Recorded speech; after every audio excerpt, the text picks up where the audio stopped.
Hey guys, welcome back to part 2 of this polymer clay craft project where I made a seahorse.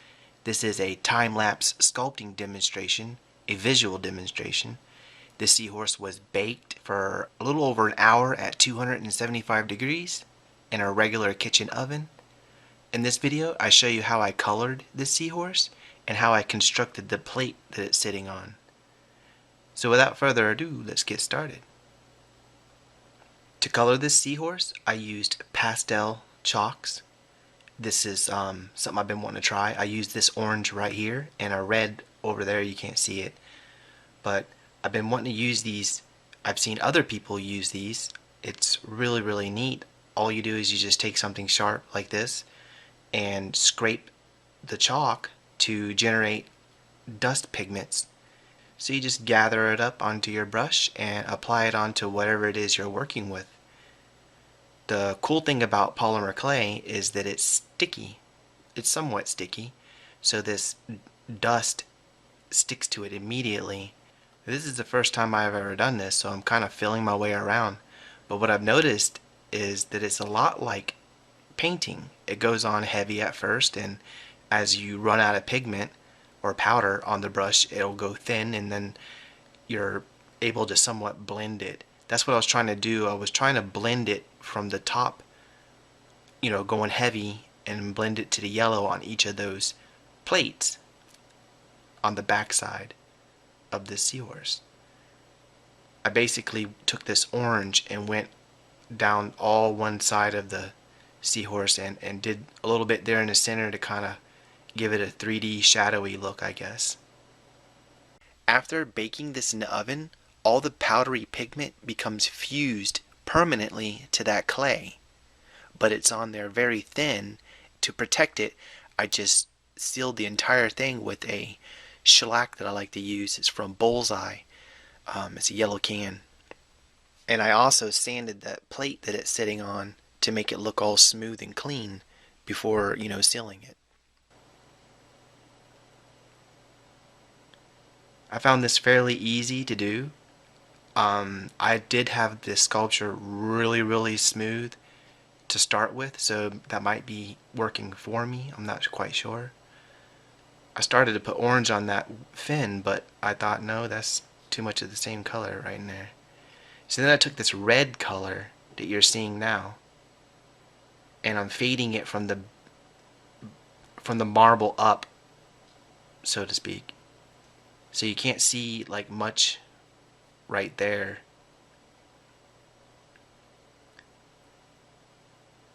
Now I'm trying to blend it on. And I'm adding a little bit to that, his fin, his wing thing. Just a little bit. And I can't tell if I'm doing orange, a little bit more orange on the head, or if it's, I think it's a little bit of that red.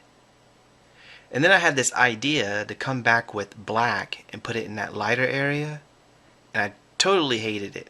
Immediately tried to remove it. What I did is I just took a clean brush and added 100% rubbing alcohol and tried to clean it off. I got like most of it off.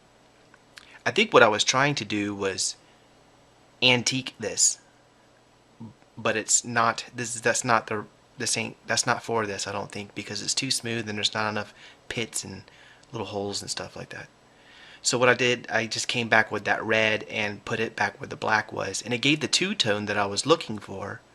But you know what? That black is still there. It still plays a part in how this looks, and who knows, maybe it's a happy accident. Okay, to construct the plate, I'm using this scrap clay right here. It's a sheet and a little log, some white and some blue. I'll be making a Skinner blend with the white and blue off camera. I've already did a video covering that. It's a real good video. If you haven't seen it, I hope you check it out. But what I'm doing is I'm taking that chunk of scrap clay and I'm rolling out a snake, trying to keep it consistent, all that stuff. And I want to be able to have it long enough to go around this seahorse to give it, plenty of space around there. And I set it on that sheet. You see me test fitting it. I like how it looked, so that's the base, the core or the I don't know, the armature of my plate, I would have to say. It's all clay, solid clay. And I added another little bead of clay, a smaller snake basically, and put it against that to kind of help with the contour, you know, make it a little more gradual. And then I'm putting that Skinner blend that I made, the blue, it's blue to white Skinner blend, on that and just covering it. It's a thin coating of colored clay. This was just something, I was just going to cut this out on just lay it down on a piece of black clay and like outline it, but I decided this plate would be better. This is liquid polymer clay, also known as TLS, translucent liquid Sculpey, but in liquid form, and you use it to attach pieces of baked clay or unbaked clay or baked to unbaked clay. In this case, I'm using that because I wanted it to bond to that plate very, very well with minimal touching. For this part right here, I'm making a little scrap cane. I'm just adding little pieces of the blue and white. That's all I'm doing. Randomly. You could probably play this half speed to slow it down a little bit, but it's just a little junk cane. It's nothing important. I just literally just threw it all together. But when I take clay that's arranged like this and I draw it out longer and then cut that in half and then kind of join it like so and draw it out even longer, I'm elongating all those parts of clay in there, and it makes it more uniform. So I joined these back together and I shrunk it back up, and now I'm just cleaning it. I'm cutting it with the tissue slicer. I'm just wanting clean edges, so when I cut this, you know, it makes more sense to me. So then I cut pretty thick slices, I guess,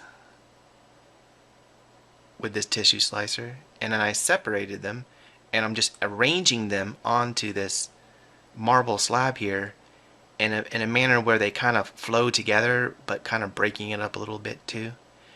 Cut it up with my knife, and I ran it through the pasta machine off camera, and it kind of made them a little bit bigger and the detail went larger, which I guess I'm okay with that. And this was just basically to cover at my edges because I didn't have enough blue. But here it is before it went into the oven, and this is the conclusion of a little quick polymer clay craft project. I really hope you guys enjoyed this. If you missed part 1, I'll leave a link to that video in the description. I really appreciate you for taking the time to watch this video. It means so much. In the meantime, please like this video and give me a comment. It helps me a lot, and I'm really trying to make it here on this YouTube channel. So continue to do that. It really helps me. In the meantime, I will see you here again soon. Thank you so much for watching.